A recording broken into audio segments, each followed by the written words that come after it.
Bonjour à tous et bienvenue sur ma chaîne d'analyse technique. Aujourd'hui, on va analyser le Bitcoin, l'Ethereum et faire un tour sur les news du jour. Bon, demain est un jour très important. C'est le jour le plus attendu de l'année. Pourquoi? Car c'est le FOMC. Et il y a donc 96% de probabilité d'avoir une baisse de taux d'intérêt. Et la dernière fois, c'était l'année dernière, les gars, c'était en décembre. Donc là, maintenant, tout le monde est en train de pricer comme quoi il va avoir une baisse de taux d'intérêt, mais pas que. Bien évidemment, le marché a déjà pricé cela. Mais quand tu regardes sur le gold, quand tu regardes sur les cryptos, tu vois que ce n'est pas non plus l'euphorie. Alors bon, bien évidemment, sur les stocks américains, là, ça pète, on en reparlera tout à l'heure. Mais je vois qu'il y a quand même un petit peu, voilà, de certaines personnes qui préfèrent rester sur leur garde. Pourquoi? Déjà, retenez bien et restez bien attentifs à ce que je vais dire, parce que ça va aider pas mal de traders débutants demain soir. En gros, là, bon, les probabilités de baisse, on le sait, ça va baisser, on est content, ça va faire du bien à l'économie, ça va faire du bien, bien évidemment, aux stocks, donc ça va faire du bien aussi aux crypto-monnaies, donc au risk-on, donc tout le monde est content. Sauf que, il y a aussi le discours de Jérôme Powell. Donc là, vu comment c'est en train de péter sur les risk-on, je pense clairement que beaucoup de gens sont en train d'anticiper, ils sont en train de pricer, donc le marché price, un discours qui va dans notre sens, avec peut-être une porte ouverte pour avoir d'autres baisses de taux d'intérêt dans l'année, un Jérôme Powell qui dit que tout va bien, hein, dans le meilleur des mondes. Sauf que, oui, bien évidemment, la Fed regarde l'emploi, et le marché de l'emploi se porte mal, donc parfait pour baisser les taux d'intérêt, mais il y a quand même de l'autre côté l'inflation qui remonte un petit peu, d'accord? Même si on voit que là, peut-être ça va arrêter de monter avec le Truflation, on en a déjà parlé dans les dernières vidéos, mais on voit que ça remonte un petit peu. Donc ça veut dire que, si on baisse les taux d'intérêt, oui, ça ira mieux pour le marché de l'emploi, mais si l'inflation remonte derrière, on va encore rester longtemps bloqué avec des taux d'intérêt qui sont hauts. Ok. Après, je pense qu'il y en a aussi certains qui pensent qu'on aura peut-être 2%, qu'on aura 2 baisses de taux d'intérêt. Bon, là, actuellement, on a 4%, mais je pense qu'il y en a certains qui sont dit, allez, Donald Trump a dit qu'il va en avoir plusieurs. Il y en a pas mal qui ont dit qu'il y en aura plusieurs. Moi, j'y crois pas trop. Ok. Donc, en gros, si je fais un résumé, dans tous les cas, demain, il y aura une bonne nouvelle. Mais faites attention au discours. Donc, il y aura le résultat du FOMC. Je vais bien évidemment vous l'afficher sur Twitter à la minute près. Mais après, il faudra regarder le discours. Alors avant, je faisais des lives, maintenant je fais plus parce que c'est trop en décalé, c'est dans la nuit chez moi, donc là, c'est pas possible. Mais vous inquiétez pas, dans la prochaine vidéo, je vais tout vous décrypter, ok? Et même sur Twitter, je vais essayer de vous envoyer quand même des informations. Donc, moi, ce que je parie, c'est que dans tous les cas, il y aura une baisse de taux d'intérêt. Jérôme Powell sera, je pense, pas aussi bullish que certains le pensent. Peut-être qu'on peut avoir une surprise, attention, mais je pense qu'il va calmer un petit peu tout le monde. Donc ça va créer de la volatilité. À chaque mot, chaque phrase, chaque expression dans son visage, mais vous allez voir que ça va bouger. Donc, bien évidemment, le marché est haussier. Donc il restera haussier s'il dit que il va attendre, parce que c'est la spéciale de Powell, il va attendre les prochaines semaines, les prochaines datas pour prendre des décisions pour les prochains FOMC. Bref, son discours on le connaît déjà. Mais on peut avoir des surprises. Il faut voir aussi ses projections. Les projections sont très importantes. Est-ce qu'on aura de baisse de taux d'intérêt sur du coup donc 2025 ou pas? Mais par contre après, faites attention parce que cette volatilité va pouvoir peut-être vous faire sauter donc vos stop loss. Pourquoi? Parce que en fait il peut y avoir tellement de volatilité que en fait le marché devient débile. D'un coup ça peut chuter, d'un coup ça peut monter avec des gros pourcentages, et donc c'est pour ça que si vous êtes débutant, moi je déconseille de trader dans ces moments-là. Si vous êtes avancé, faites-vous plaisir, c'est là où on fait du scalping, où on fait de l'argent. Un trader cherche la volatilité, mais un débutant peut se faire piéger, comme avec des stop loss qui sont mal placés. Alors attention, c'est pas parce que je dis que vous pouvez vous faire prendre des stop loss qu'il faut commencer à faire la dégène en se disant oh mais moi je mets pas de stop loss. Non, attention, parce que on peut toujours avoir un Jérôme Powell qui est beaucoup plus froid que ce qu'on le pense. Et là, peut-être qu'on peut avoir aussi quelques jours baissiers avant de reprendre la tendance haussière. Ok? Donc, voilà, c'est le petit pré-shot que je fais par rapport à demain. Donc, faites attention à vous. Ok, donc là, pour revenir, donc regardez, donc pour demain soir, on a pour le moment 96% de taux de probabilité de baisse de taux d'intérêt, donc pas de surprise, même 4% d'avoir deux baisses de taux, donc pas de surprise. On sait que l'inflation a du mal à redescendre, donc là c'est un peu redescendu pour ce mois de septembre, mais voilà, on remonte déjà un petit peu, donc c'est encore un petit peu compliqué niveau inflation, donc c'est pour ça qu'il faut voir ce que dit Jérôme Powell demain. Niveau stade de l'emploi, je vous ai déjà donné tout dans les dernières vidéos, donc ceux qui les ont loupés, allez les voir. Donc, quand on vient voir ce qui se passe sur les graphiques, On commence très bien. On voit un Dixie qui est en train de chuter, qui nous fait un nouveau plus bas, qui est en train de se rapprocher rapidement donc d'un plus bas, encore plus bas que les précédents. Donc, théorie de dos, on fait dos de plus en plus bas, des bas de plus en plus bas, tendance baissière, très bon point. Donc là, ça veut dire que les gens vendent leur Dixie, donc leur dollar, pour les mettre autre part. Bon. Il y a deux types de personnes, ou trois types de personnes. Il y en a là qui sont pas du tout confiants, qui se disent, bon, peut-être ça peut mal se passer cette FOMC, d'accord? Donc, il y en a qui achètent du gold. Il y en a qui se disent, ok, du gold ou d'autres risk-off, mais c'est juste, voilà, on fait le plus simple à chaque fois. Et il y en a certains, donc les deuxième type de personnes, qui eux sont hyper confiantes, qui vendent leur risk-off, donc leur DXY pour acheter, donc leur dollar pour acheter donc des risk-on, donc par exemple les indices, vous allez voir comment ça explose là en ce moment. Et il y en a d'autres qui vont être un peu dans les deux camps. Et on peut le voir avec le gold qui continue de nous taper des ATH. Bon voilà, encore depuis ce matin, encore un nouvel ATH. On est en train de faire des ATH pendant la vidéo. Donc, ça, on voit quand même qu'il y a un peu deux camps aussi, hein, deux camps, plus des mecs qui sont un peu au milieu intermédiaire. Donc c'est pour ça que je vous dis, faites attention, tout n'est pas gagné. Moi, je reste hyper bullish, je pense que le Q4 va être incroyable, je pense même qu'on va avoir une grosse all season, on va en parler tout à l'heure. Je suis bullish, mais je vous parle donc de demain et même fin de semaine. Ça, c'est important aussi à bien comprendre à chaque fois les temporalités quand je parle. Court terme, moyen terme, long terme. Moyen terme, long terme, je suis ultra bullish. Mais juste court terme, mais je ne sais pas. Je n'ai pas de boule de cristal, donc je fais attention. J'ai toujours mes trades d'ouvert, il n'y a pas de débat sur ça. Je serai prêt à en réouvrir si besoin, mais je suis aussi prêt à les fermer si besoin. Il faut être réactif. Ensuite, quand tu regardes le S&P 500 et le Nasdaq, bon ben les gars, on enchaîne les ATH. Une ouverture incroyable, un gap énorme. Alors, est-ce qu'on va les combler ou pas, ça c'est encore une autre histoire. Mais là, ce qu'on voit, c'est que c'est exceptionnel. D'accord? Ce pump est énorme. D'accord? Vraiment, regardez sur le Nasdaq, qui avait un petit peu de retard. Il a mis un peu plus de temps que le S&P 500 a repété son ATH, mais là, il est en train de péter. Bon, on a eu un petit peu peur avec Nvidia, on en reparlera tout à l'heure. Mais d'autre côté, on peut dire merci à Elon Musk qui a racheté ses actions pour $1 milliard. Donc, ça a excité tout le monde parce que si Elon rachète de ses actions, c'est pas pour les vendre demain, d'accord? Donc c'est peut-être il a une inside, ou même dans tous les cas il est bullish sur le futur sur sa boîte. Donc Tesla a bien pété, et on peut le voir, merci, le Nasdaq qui a bien suivi. Et on a aussi Google qui a bien pété, d'accord, avec des super résultats. Donc tout ça réuni fait que, les gars, je ne sais pas comment vous pouvez être bearish. Comment on peut parler de récession, comment on peut parler de crack. On est sur des records historiques. Ça veut dire que dans l'histoire, on n'a jamais eu les indices aussi hauts. D'accord? Que ça soit les 500 plus grandes sociétés ou même les 100 plus grandes sociétés technologiques. Donc, restons bullish. Donc, en plus de ça, le marché des cryptos est toujours lié, bien évidemment, au stock, surtout au Nasdaq. Donc, parce que technologie, on a compris. Donc, restons bullish aussi sur les cryptos. Qui, elles, par contre, c'est assez incroyable parce que elles sont un peu plus balancées. Ça veut dire que, contrairement au S&P 500, on prend un peu notre temps. D'accord? C'est bizarre, parce que normalement, les indices sont censés être un peu plus matures que les cryptos, parce que c'est le secteur le plus dégène, le plus volatile. Mais là, c'est un peu différent. On peut le voir rapidement avec un BTC, oui, qui est haussier, mais qui est pas en train de péter ses ATH, un Solana, un ETH avant, qui lui aussi est haussier, qui est magnifique, mais qui ne pète pas ses ETH, alors que sur les indices on le fait, un Solana qui est ultra bullish, mais qui pète pas ses ETH, même un BNB qui est tout le temps ultra bullish, mais qui n'a pas repété un ETH maintenant que je fais cette vidéo. D'accord, on peut pas tout avoir, mais on voit qu'il y a un peu plus de réserve. D'accord? C'est pas si mal. Donc, ensuite, là maintenant, regardons en long terme, comme je vous dis à chaque fois, regardez bien les différents time frames, en long terme sur Bitcoin. Donc comme chaque semaine, on regarde donc en weekly, donc une bougie est égale une semaine, regardez là c'est en 2022 carrément, et on utilise aussi Ichimoku pour pouvoir voir on va dire une moyenne, donc des moyennes, des tendances, avoir en fait une idée globale.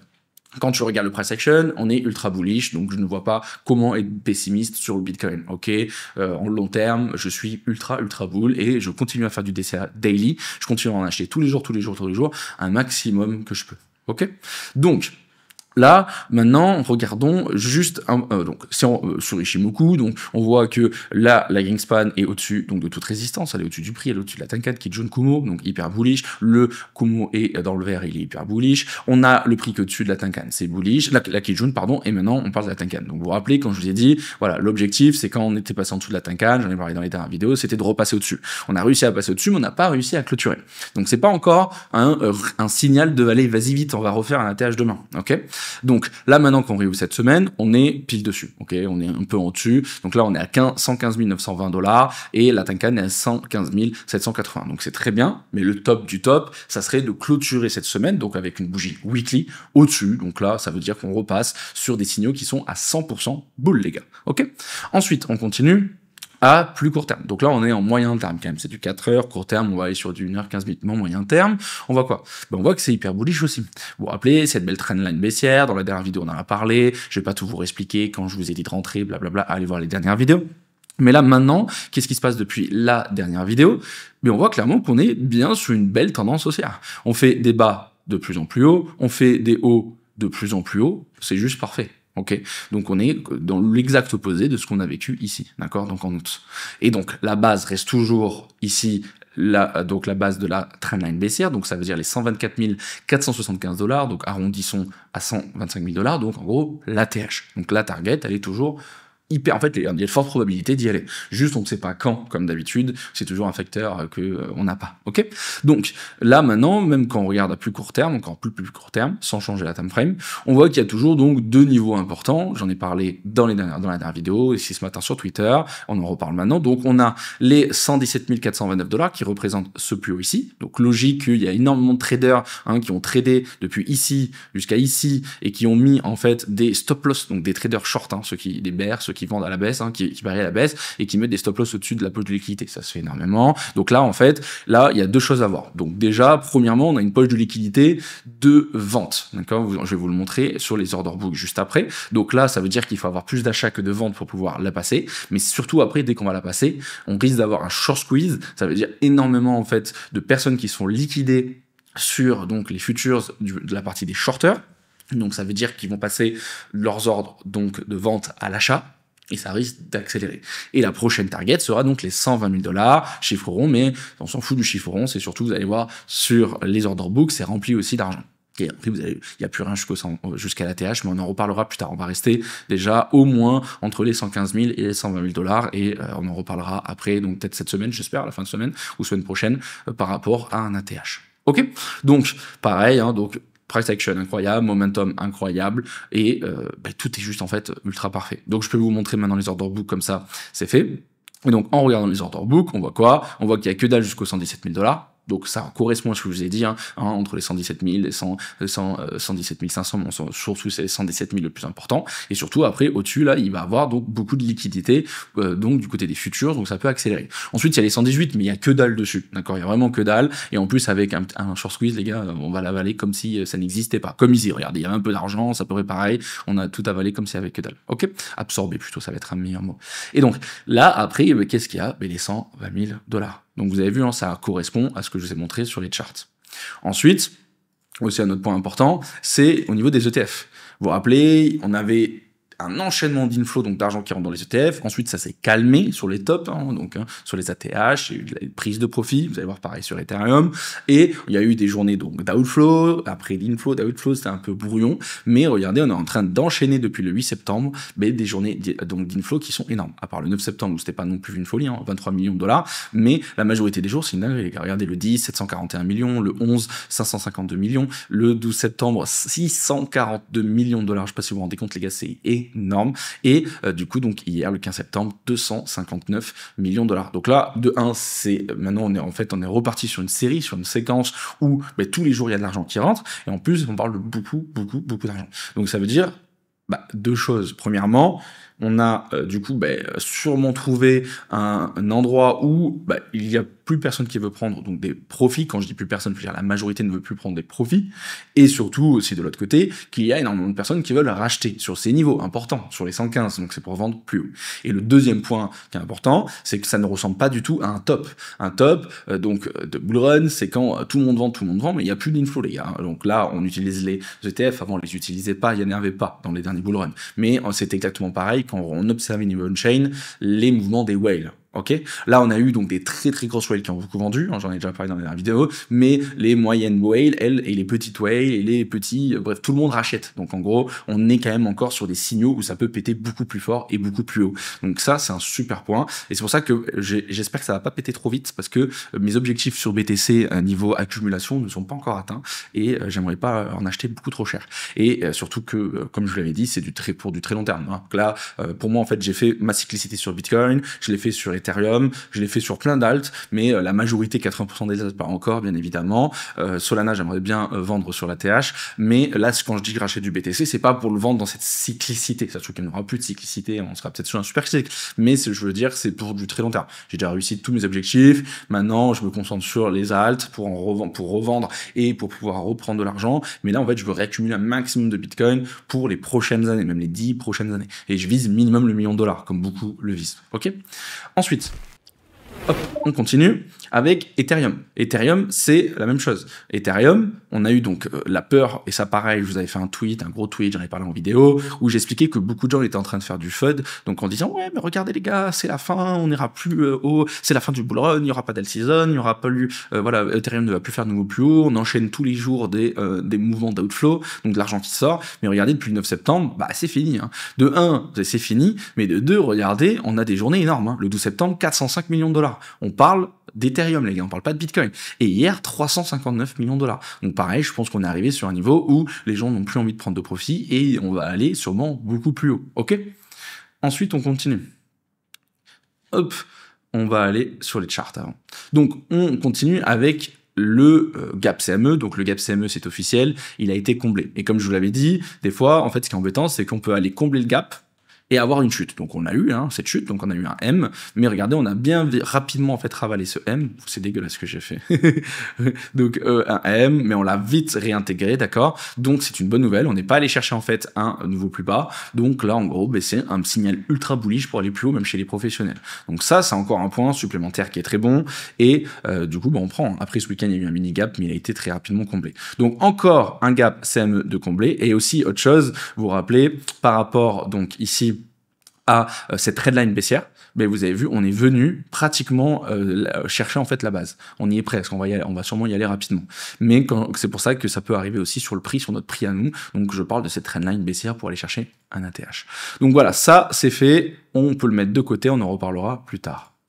Hop, bon je vais le laisser là. Ensuite, maintenant parlons de ce qui m'intéresse. Donc, l'alt season, qu'est-ce que j'en pense? Les gars, très bonne nouvelle. Depuis la dernière vidéo, donc il y était presque, maintenant c'est fait, on a fait un nouveau plus bas sur la Bitcoin 2011. On a fait un nouveau plus bas, donc j'ai mis à jour le chiffre ici. Donc on est maintenant à moins 13, alors pas maintenant que je fais cette vidéo, mais quand on est au plus bas, moins 13,42% de baisse sur la dominance. C'est quand même beaucoup les gars, hein, c'est quand même beaucoup. Bon, après quand tu dézoomes, ça reste pas beaucoup. On n'est pas du tout sur une grosse alt season de 2021, il faut aller beaucoup plus bas. Mais ce qui est surtout intéressant, c'est qu'on est quand même en alt season depuis le 27 juin, mais pareil, attention, quand je dis alt season, ça veut dire que c'est les alts en général, donc ça peut partir de ETH, Solana, BNB, etc., toutes les alts, qui du coup mènent le marché. Donc ça veut dire qu'ils mènent la danse. Donc ça veut dire que le marché des alts donc, est plus puissant que Bitcoin. Bitcoin se fait marcher dessus pour le moment. Donc, on est en alt season. On est en alt season. Mais après, il y en a beaucoup qui disent non, on n'est pas en alt season. Je sais pourquoi ils disent ça. C'est parce qu'ils parlent de l'alt season de 2021. D'accord? On va y aller. D'accord? Je l'espère. Mais en tout cas, on est sur les mêmes patterns qu'on a eu en 2024. Donc, de Q4 2024. Donc, novembre, décembre. Et là, on a de l'avance en plus par rapport à novembre-décembre. On a eu de l'avance par rapport même à la baisse de taux d'intérêt. Donc, c'est assez incroyable. Donc, là, on a du coup donc un marché qui est bon, mais on n'a toujours pas réussi à faire un ATH sur le Total 3, donc on n'a toujours pas eu surtout d'accélération qui nous permettent de faire des x2, x4, x5, x10 sur nos alts pour beaucoup revenir en positif déjà, ça serait pas mal, et même faire des profits. Mais on se rapproche petit à petit, je pense qu'il va falloir aller chercher, bon déjà la target numéro 3, donc les 56,63%, mais surtout les 54,55%, et ça représentera du coup le plus bas de décembre 2024. Donc oui, on a fait plus fort que dans le dernier Q4, mais là par contre juste, je vais changer un truc. Il faudra que je mette un peu plus... Ouais, je vais mettre comme ça. Je vais mettre alt season 2025 et je décalerai. Attendez, je reviens 2 secondes. Ok, voilà, c'est un peu plus logique. Alt season 2025, alt season 2024. Ok, j'aime bien ce chart. Je l'ai bien dessiné. C'est bien compréhensible pour tout le monde, même les débutants. Donc, voilà, donc, comme je vous le disais, aller chercher les 54,55. Cela nous permettra donc d'aller chercher un ATH. Parce que regardez, là sur le top, depuis la dernière vidéo que j'en ai parlé, donc on a bien breakout, les 950 millions de dollars, et on est allé sur les mêmes niveaux que du coup, donc début janvier, mais aussi les mêmes niveau que décembre. Alors, on n'a pas tapé un nouveau plus haut, on n'a surtout pas encore tapé la TH de 2021, mais on est vraiment pas loin. Et le fait de faire un nouveau plus bas sur la Bitcoin dominance, ça va nous y amener. On y est vraiment pas loin, les gars. Regardez, là, quand tu prends le top de samedi, et tu viens sur la TH, on parle seulement de 6%, c'est vraiment pas grand chose. Donc on peut aller très vite. Là maintenant, quand tu regardes le price action, il est toujours magnifique, on fait des bas de plus en plus haut, des hauts de plus en plus haut. Juste là, on est en train de réintégrer le niveau à break. C'est pas grave, parce que le tout, c'est de rester toujours au-dessus des derniers plus bas. Ok, donc il y a de la marge, les gars. Même si on redescend un petit peu 900 milliards et qu'après on repart, en fait, on aura toujours une belle tendance haussière. Ok, mais c'est vrai que si on peut partir direct, tout le monde est content. Ensuite, Ethereum BTC est toujours bullish. Solana BTC, hop là, je fais des conneries. Solana BTC est encore plus bullish que ETH BTC, comme vous pouvez le voir, hein. Donc très très bien. Donc ça veut dire qu'on continue d'avoir les gros acteurs du marché qui mettent une petite fessée à BTC. On a Solana Ethereum qui continue de péter, donc ça veut dire que Solana continue à être beaucoup plus puissant qu'Ethereum, alors que, comme vous pouvez le voir pendant cet été, c'était le contraire. Donc très très bien. Donc c'est pour ça que je préfère être positionné que sur Solana que sur Ethereum pour le moment. Et quand tu regardes les charts, les gars, tout est ultra bullish. Déjà Ethereum, il nous a fait une petite accélération, on était bien content, mais là en fait ce qu'on voit c'est qu'on continue de faire des bas de plus en plus haut, des hauts de plus en plus haut. Alors oui, ce haut n'est pas plus haut que celui-ci, mais on ne peut pas dire qu'il y a un retournement de tendance le temps qu'on ne fait pas un nouveau plus bas. Ok, là si on vient sur ces niveaux, ok, là je commencerai à me poser des questions. Mais donc là pour le moment, on est juste en fait dans une latéralisation. On commence à être dans un range tout simplement. Ok, on laisse la lumière à Solana. Donc quand tu regardes, la chart est toujours ultra bullish. Baisse de momentum, oui, mais la chart est toujours ultra bullish. N'oublions pas ici, regardez, on peut faire des ranges pendant un petit moment. Donc là, c'est un peu plus long que en juillet, mais c'est encore beaucoup plus court que en mai, juin et même début juillet. Ok, donc on a encore le temps.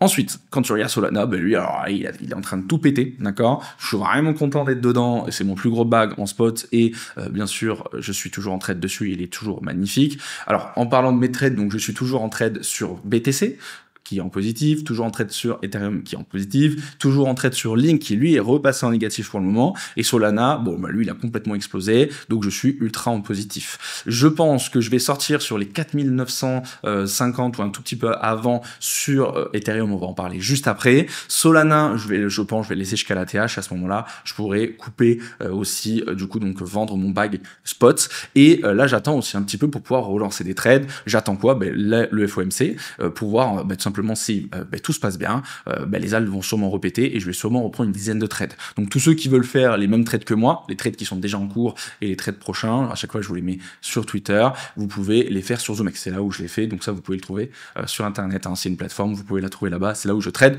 depuis maintenant plusieurs années. Ok, on continue avec donc Solana, comme je disais, qui est ultra bullish, qui a eu une belle accélération, qui s'est rapproché donc des 250 dollars, et surtout très très proche de son ancien ATH. On y allait super facilement.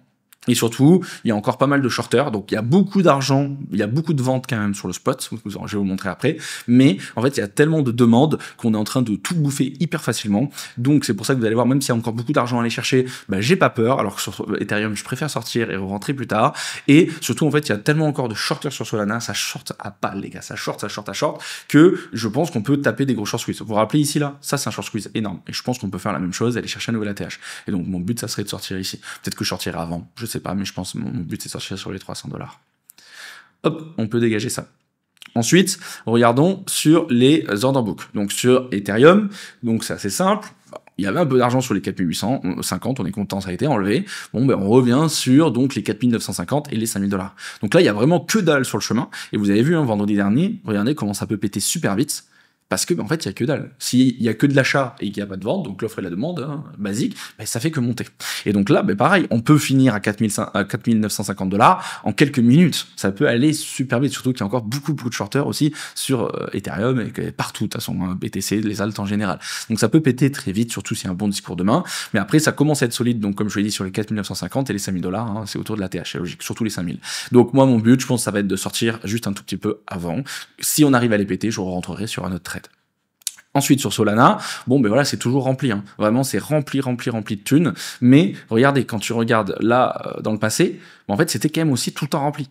Mais Solana redevient tellement hype, les gars, tellement hype. Et surtout, en fait, il n'y avait pas autant de sociétés qui en accumulaient qu'en fait, on est en train de tout absorber. Donc, c'est pour ça que mais je ne sors pas sur les 250. Je pourrais en fait dire ok, là c'est rempli, je sors sur les 250, et j'ai pas envie. En gros, si on vient dedans, qu'on se fait rejeter, peut-être que je sortirai. Et après, j'attendrai pour reprendre un trade. Mais j'ai bien envie, voilà, de voir ce qui va se passer. Et même si c'est rempli jusqu'à la TH, je pense clairement qu'on peut tout absorber. Donc à voir. Wait and see. Et en plus, on peut le voir, hein, la hype revient partout sur l'écosystème Solana. C'est pour ça que quand je vous dis que quand Ethereum pète, il faut aller sur l'écosystème d'Ethereum. Quand Solana pète, il faut aller sur l'écosystème de Solana. Par exemple, en parlant de l'écosystème de Solana, bon, il y a Pump, d'accord? Pump and Fun. Bon, mais depuis que Solana est reparti, Pump and Fun est reparti. Il reprend sa première place, le token a refait des ATH, il a enfin fait des ATH, et niveau revenu journalier, ça a re-explosé, ok? Donc tout est lié. Donc c'est pour ça qu'il faut savoir pivoter. Ensuite, quand tu regardes sur les open interest, BTC était pas loin de faire une nouvelle ATH. Il y a eu un petit moment de calme. Donc, je pense que les gens vont attendre surtout demain. Ça peut vite accélérer. Donc, faites attention, comme j'ai expliqué au début de la vidéo. Ethereum remonte petit à petit, mais il y a encore la marge pour aller jusqu'à l'ATH. Mais pareil, ça peut aller très vite. Il faut se préparer. Et ensuite, alors là, Solana, lui, il tape ATH sur ATH. Il fait une petite pause là. Mais pareil, c'est lui, encore une fois, le plus bullish. Ensuite, sur Hyperliquid, toujours plus de shorters que de longs, ça c'est vraiment parfait. Comme pour les funding, regardez, on est toujours en dessous des 0.01, donc c'est ridicule sur BTC et sur Ethereum, donc c'est un très bon point. Je pense que le nettoyage de ce matin a fait du bien, regardez, hein, ça a été surtout nettoyé sur Ethereum et les altcoins, donc ça, il y a eu un petit nettoyage de début de semaine, donc c'est pas plus mal, hein, les gars. Donc ça permet de reset les funding, et comme tu le vois, hein, même sur Solana, hein, XRP, machin, etc., c'est super bas. Il y a quelques alts, bon, ils sont un petit peu longues, mais c'est que dalle, les gars. Donc là, pareil, le marché est ultra sain parce que les gens n'ont pas confiance et c'est très bien parce que généralement le marché va dans le sens de la majorité. Ensuite, quand tu regardes sur les order flow, bon tu vois que vaut mieux attendre un petit peu, comme je vous le dis, hein, ceux qui sont pas en trade, moi je serais vous, j'attendrai un petit peu, parce que quand tu regardes sur BTC, ça va, hein, c'est quand même bullish, mais tu vois que pour le moment l'open intérêt se calme un petit peu, donc j'attendrai une accélération, comme on a eu ici. Regardez, ça a accéléré, donc il y avait une meilleure entrée. Ensuite, par contre, l'OBV lui est magnifique, mais qui commence quand même un petit peu à se calmer, d'accord, hein, depuis hier. Donc pareil, un petit nouveau plus haut, ça serait un déclencheur. Donc open intérêt qui pète et OBV qui pète, là à ce moment-là il y aurait une entrée qui serait incroyable. Moi je suis déjà dedans, donc ça change rien, je sais qu'il y en a beaucoup d'entre vous qui sont dedans. Ensuite, sur donc les spreads, c'est toujours en négatif et les funding très bas, je trouve ça incroyable, ça prouve qu'il y a toujours beaucoup de shorters. Ensuite, sur Ethereum, mais pareil, hein, donc on voit que ça remonte un petit peu sur les open interest, mais c'est pas non plus foufou. Surtout quand tu regardes le price action en court terme, ça donne pas trop envie. Ensuite, on a l'OBV, regardez, qui chute. Pareil, on attend que ça, on refasse un nouveau plus haut pour pouvoir ruin. Moi, je suis déjà dedans, donc c'est fait. Par contre, les spreads qui sont négatifs et les funding qui sont très bas, c'est lunaire et c'est un très bon point. Et c'est exactement la même chose sur Solana. Putain, regardez le pic. Oh, mais les gars, il y a tellement de shorters sur Solana. What the fuck? Oh, c'est une dinguerie, les gars. Bref, Solana, pareil, hein, donc ceux qui sont dedans, on est dedans, mais ceux qui sont pas encore dedans, moi j'attendrai pareil, hein, donc une petite accélération, comme là regardez, ça accélère sur les open interest, on fait un nouveau plus haut sur l'OBV, et ensuite regardez, ça déclenche une tendance, et ensuite donc ça s'est calmé sur donc les open interest, ça s'est calmé sur donc l'OBV, et regardez, ça fait une petite tendance baissière. Donc pareil, attendez d'avoir un peu d'excitation sur les futures, d'avoir aussi un OBV qui reparte, et là il y aura une super belle entrée pour refaire péter tout ça. Je bois un petit coup et je reviens. Allez, c'est parti pour les news bullish dans tous les sens. Est-ce que vous êtes prêts? Moi, je suis prêt. Alors, on commence avec un des frères Winklevoss qui a dit que sur la CNBC que Bitcoin allait aller à $1 million. Hein, donc, on peut faire 1 x 10. Voilà, quand t'as des millionnaires qui disent ça, en plus de ça, les mecs, voilà, maintenant côté au Nasdaq, bref, t'as envie de les écouter. Donc, c'est pas le seul, d'accord, hein, parce qu'on pourrait dire, il y en a un qui dit ça. Non, il y en a énormément qui disent ça. Il y en a beaucoup qui disent que le BTC va aller à 250 000 avant la fin de l'année. C'est 250, je pas dit 150, c'est énorme. Vous vous rendez compte, les gars, c'est plus d'un fois deux, il y en a beaucoup qui disent ça, mais vraiment beaucoup. Et quand je dis beaucoup, c'est pas Pierre-Paul Jacques ou le coiffeur, hein. Non, les gars, hein, ou des influx, hein. On parle des plus gros fonds d'investissement. D'accord, des plus gros fonds d'investissement, des hedge funds, des milliardaires, etc. Et il y en a beaucoup parmi eux qui parlent aussi donc des futures années. Donc par exemple 2030, ça revient souvent pour un Bitcoin à 1 million. Je sais pas si ça arrivera ou pas, mais c'est pour ça que j'en accumule tous les jours. Ensuite, Morgan Stanley donc dit que ils peuvent donc il y aurait potentiellement 4 baisses de taux d'intérêt en 2025. J'y crois pas du tout. Bon, si on divise par 2 et qu'il y en a que 2, moi ça me va très bien, d'accord. Donc à voir, wait and see. Ensuite, comme je vous l'ai dit, les frères Winklevoss qui ont été listés au Nasdaq avec l'exchange Crypto Gemini, donc c'est exceptionnel, les gars. Hein, c'est un exchange crypto qui, du coup, est listé au Nasdaq, qui l'aurait parié dans le passé. Donc voilà, c'est super bien pour nous, vraiment très bonne idée. Ensuite, on a la société CoinShare qui eux aussi veulent être listés au Nasdaq. Donc encore une fois, c'est une très bonne nouvelle pour notre écosystème. Ensuite, 90 millions d'USDC qui ont été mis, vous allez voir, ça n'arrête pas en ce moment. Ensuite, pareil, il y a Samson qui a dit que, en gros, il va avoir, pareil, pour lui, un Bitcoin à $1 million, c'est largement possible. Je vous laisse lire la suite, mais je vous le dis, et encore, je tweete pas tout ce que je vois, mais tout le monde dit ça, les gars, mais tout le monde dit ça. Ensuite, alors attention, quand tout le monde dit ça, le marché fait le contraire, je parle des retail, voilà, pas de la smart money. Quand la smart money dit quelque chose, généralement on y va. Ensuite, encore 86 millions d'USDC qui ont été mis, ensuite 100 millions d'USDC qui ont été mis, ensuite 250 millions d'USDC qui ont été mis, ensuite 999 millions d'USDC qui ont été mis, ça n'arrête pas, et vous allez voir, USDT, ils ont été encore plus forts. Ensuite, il y a 17 sociétés de trésorerie Solana qui détiennent désormais, donc collectivement, plus de 11,7 millions de sols, donc c'est 2% de la supply, donc ça, comme je vous l'ai dit, ça commence à accélérer sur Solana, donc on avait du retard par rapport aux sociétés, par rapport à BTC et ETH, et c'est en train de suivre, donc c'est un très bon point pour nous. Ensuite, encore une fois, un milliardaire qui va du coup parler au Salvador pour une conférence, et c'est une très bonne nouvelle parce que le mec est un peu crypto, donc voilà, à vous d'écouter qui vous voulez.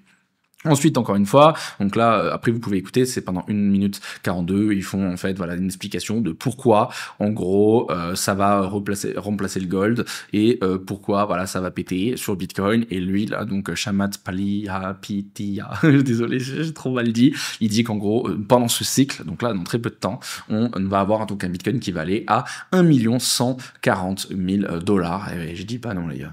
Ensuite, Pizza Hut et KFC qui acceptent maintenant le Bitcoin comme moyen de paiement en Afrique du Sud. C'est une très bonne nouvelle, les gars. Plus on avance, plus il y a de la démocratisation des paiements Bitcoin et donc de l'utilisation de tout le monde.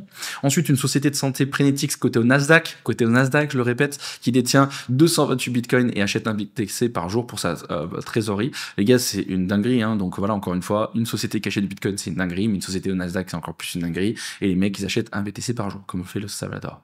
Ensuite, donc on a eu Galaxy Digital qui a encore acheté 78 millions de dollars de sol. Ils envoient du lourd, très bon pour nous. Et regardez, on a Tether qui ont mint 1 milliard de dollars d'USDT, les gars. Donc pareil, ça veut dire qu'il y a énormément de cash qui arrive chez nous. Ensuite, encore Michael Saylor qui nous a fait son petit tweet du dimanche pour dire qu'il achète, donc c'est bien, il continue à accumuler. Vous allez voir, c'est pas grand chose, mais on s'en fout, c'est quand même une très bonne nouvelle. On continue. Avec, Nvidia, où il y avait donc une news par rapport à la Chine qui dit qu'il y a eu une violation anti-monopole. Bon bref, du coup, il y a eu une belle petite chute en pré-market. Mais après, quand même, les gars, ça s'est mieux passé que ce que beaucoup pensaient, donc ça a fait un petit peu chuter tout. Mais de l'autre côté, merci Google et merci Tesla qui nous ont vite remis dans le droit chemin. Ensuite, Donald Trump qui estime que la Fed procédera à une grosse baisse donc des taux cette semaine, affirmant que c'est le moment parfait. Pareil, une fois, j'y crois pas trop, je pense que déjà ça sera déjà bien.